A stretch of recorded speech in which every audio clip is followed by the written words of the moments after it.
আল্লাহ পাক বলেন প্রতিযোগিতা করো আল্লাহর মাগফিরাত কামনার জন্য আর জান্নাতে যাওয়ার জন্য প্রতিযোগিতা করো, আল্লাহর রহমত পাওয়ার জন্য সৎ কাজের প্রতিযোগিতা করো, তাহলে আল্লাহ রাব্বুল আলামিন তোমাদেরকে ক্ষমা করবেন আর তোমাদের জন্য এমন জান্নাত দিবেন যেই জান্নাত আকাশের বিশালতার জমিনের বিশালতার মতো।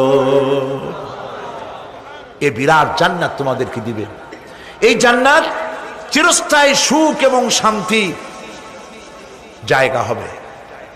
মাসালুল জান্নাতিল্লাতী উইদাল মুত্তাকুন ফিহা আনহারুম মিন মাইন গায়রি আসিলিন ওয়া আনহারুম মিন লাবানিন লাম ইয়াতাগায়্যার তা'আমুহু।